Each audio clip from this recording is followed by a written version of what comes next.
So today we're going to speak about the 5 past tenses in Spanish. Yes, Spanish has 5 tenses, which we use every single day for every single occasion. It's more than we have in English. So let's jump right into it. Number one is all the past tense verb conjugation, verb endings.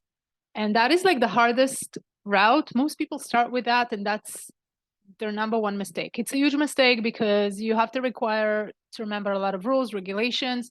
It's a complicated subject. It's just a lot to remember. Most people battle with that. So when I teach, I start with the 3 easiest ones to recognize, which are very unique and specific sounding verb endings that you easily catch them when people speak, regardless how fast they speak. You can still catch those sounds. They're very distinct sounds, very strong. So iste and aste, imos and emos, yeah, eron and yeron. We practice those. Next, you have 2 possibilities for every verb ending. This is the second factor that complicates a lot of things. You actually have 2 choices. Every single verb, like I bought, I went, compré, traí, compraba, traía, traíba, busqué, buscaba. Literally every action you can do in the past, like I looked for, I tried, I bought, I thought, I called, you actually have 2 options in Spanish, which is something that doesn't exist in English. Now, those 2 options come down to whether the action was one and done in the past, it's done and ended, nothing more to see about it. For example, you and I go out to lunch and I say, oh, I already paid the waiter. You're like asking me, where did you park? I'm like, oh, I'm parked around the corner.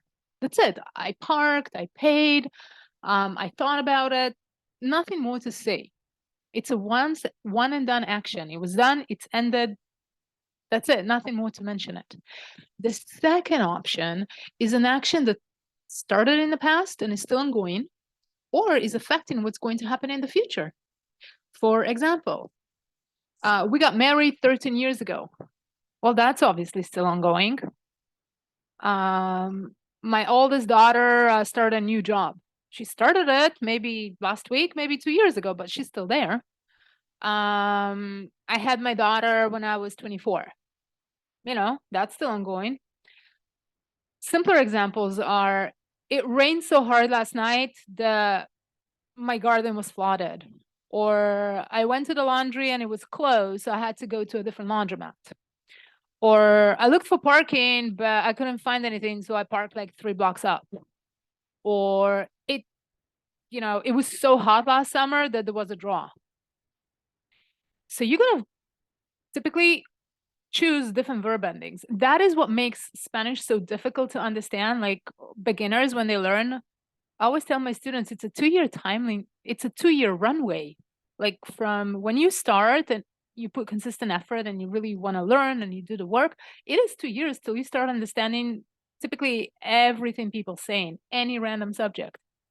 It is because there are so many words.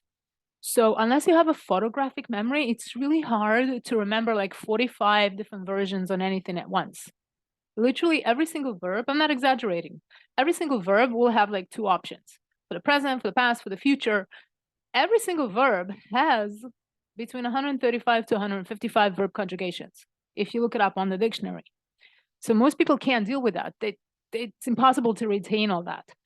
And when people complain, I've learned Spanish for X amount of months or years, and I still can't understand what people are saying, it's because A, your brain doesn't have the decoder.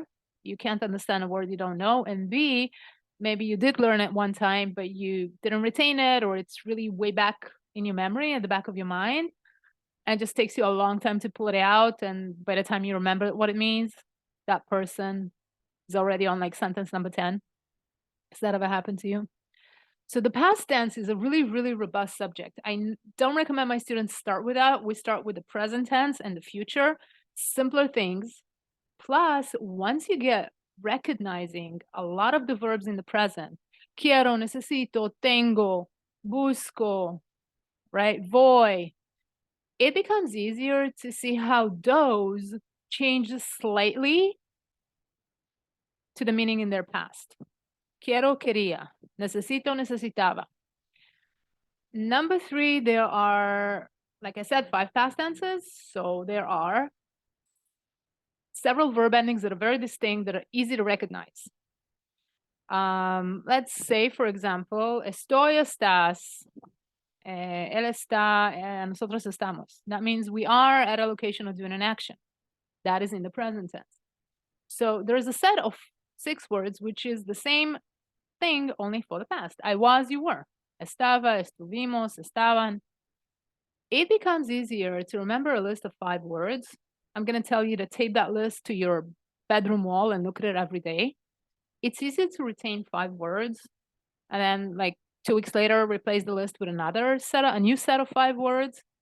It's easier to retain 5 words week by week by week instead of trying to remember 45 words all at once. I'm going to do a series of in-depth. As you can see, the subject is really large. I can't really cover all of this, and like I can talk for 60 minutes and it's still not going to be covering every single point. So there are 5 past tenses. Several of them are easier to recognize than others. They're shorter subjects, work like clockwork with very few irregulars. So I recommend you start with them. And you can email me if you want like the full learning system or you want to join one of my classes. It's actually typically a 6-week course.